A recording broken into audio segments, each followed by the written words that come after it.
Hi friends, ಎಲ್ಲರಿಗೂ ನಮಸ್ಕಾರ. ನಾವು ಇವತ್ತಿನ ವಿಡಿಯೋದಲ್ಲಿ ಲೆಮನ್ ರೈಸನ್ನು ತುಂಬಾ ಟೇಸ್ಟಿಯಾಗಿ ಮತ್ತು ತುಂಬಾ ಅತಿ ಸುಲಭವಾಗಿ ಯಾವ ರೀತಿ ಮಾಡೋದಂತ ಇಲ್ಲಿ ತೋರಿಸ್ಕೊಡ್ತಾ ಇದ್ದೀವಿ. ಅದಕ್ಕೂ ಮುಂಚೆ ನಮ್ಮ ಚಾನಲನ್ನು ಒಮ್ಮೆಲೆ ಸಬ್ಸ್ಕ್ರೈಬ್ ಮಾಡ್ಕೊಳ್ಳಿ.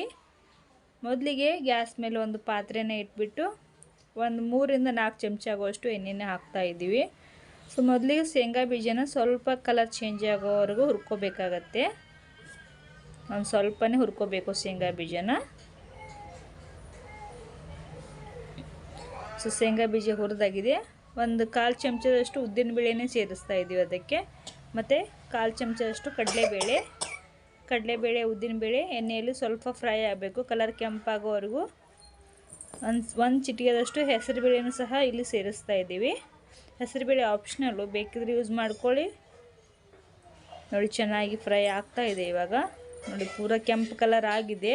ಅಷ್ಟು ಫ್ರೈ ಆದರೆ ಸಾಕಾಗತ್ತೆ. ಈ ಕಡೆಗೆ ಒಂದು ಪಲಾವ್ ಎಲೆ ಮತ್ತು ಕರಿಬೇವಿನ ಸೊಪ್ಪನ್ನು ಹಾಕ್ತಾ ಇದ್ದೀವಿ. ಸ್ವಲ್ಪ ಎಣ್ಣೆಯಲ್ಲಿ ಫ್ರೈ ಆಗಬೇಕದು. ಒಂದು 2 ಲವಂಗನ ಯೂಸ್ ಮಾಡಿದ್ದೀವಿ ನಾವಿಲ್ಲಿ.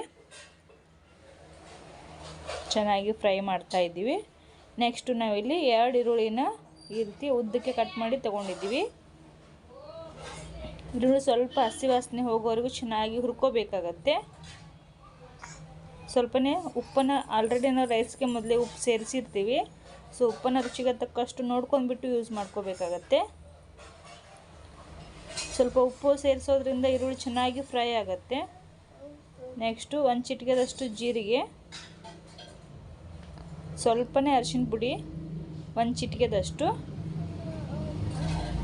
ಒಂದ್ಸಲ ಚೆನ್ನಾಗಿ ಮಿಕ್ಸ್ ಮಾಡ್ಕೊಳ್ಳಿ ಈ ರೀತಿಯಾಗಿ. ಸೊ ಈ ರೀತಿ ಲೆಮನ್ ರೈಸ್ ತುಂಬಾ ಟೇಸ್ಟಿಯಾಗಿ ಬರ್ತಕ್ಕಂಥದ್ದು. ಜಾಸ್ತಿ ಸಾಮಗ್ರಿ ಯೂಸ್ ಮಾಡ್ದೇನೆ ಕೇವಲ ಕಡಿಮೆ ಸಾಮಗ್ರಿಗಳನ್ನು ಯೂಸ್ ಮಾಡ್ಕೊಂಡು ಯಾವ ರೀತಿ ಮಾಡೋದು ಅಂತ ತೋರಿಸ್ಕೊಡ್ತಾ ಇದ್ದೀವಿ ಇಲ್ಲಿ ನಾವು. ಮತ್ತು ನಾವಿಲ್ಲಿ 1 ಲಿಂಬೆಹಣ್ಣಿನ ರಸನ ಹಾಕ್ತಾ ಇದ್ದೀವಿ ನೋಡಿ. ಸೊ ರೈಸು ಸ್ವಲ್ಪನೇ ಇದೆ. ಆ ರೈಸ್ಗೆ ಒಂದು ಹಣ್ಣು ಲಿಂಬೆಹಣ್ಣಿನ ರಸ ಆದರೆ ಸಾಕಾಗುತ್ತೆ. ನಿಮಗೆ ಹುಳಿ ಇನ್ನೊಂದು ಸ್ವಲ್ಪ ಜಾಸ್ತಿ ಬೇಕಿದ್ರೆ ಇನ್ನೊಂದು ಅರ್ಧ ಹಣ್ಣು ಲಿಂಬೆಹಣ್ಣು ಜಾಸ್ತಿ ಕೂಡ ಯೂಸ್ ಮಾಡ್ಕೋಬೋದು ಇಲ್ಲಿ. ನೋಡಿ, ಆಮೇಲೆ ಚೆನ್ನಾಗಿ ಮಿಕ್ಸ್ ಮಾಡ್ತಾ ಇದ್ದೀವಿ. ಸೊ ತುಂಬಾ ಟೇಸ್ಟಿಯಾಗಿ ಬಂದಿರೋಂಥ ರೆಸಿಪಿ ಇದು. ಬೆಳಗಿನ ತಿಂಡಿಗೆಲ್ಲ ಮತ್ತು ಬೇಗನೆ ಆಗಿಬಿಡತ್ತೆ. ಸ್ವಲ್ಪ ಕೊತ್ತಂಬರಿ ಸೊಪ್ಪನ್ನು ಹಾಕ್ತಾ ಇದ್ದೀವಿ. ಒಂದು ಸಲ ಚೆನ್ನಾಗಿ ಮಿಕ್ಸ್ ಮಾಡ್ಕೋಬೇಕು ಈ ರೀತಿಯಾಗಿ.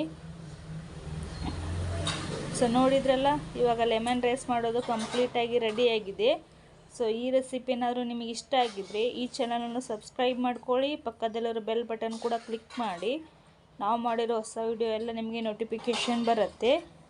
ಮತ್ತು ಈ ರೆಸಿಪಿ ಇಷ್ಟ ಆಗಿದ್ದರೆ ಕಮೆಂಟ್ಸ್ ಕೂಡ ಮಾಡಿ ತಿಳಿಸಿ ನಮಗೆ.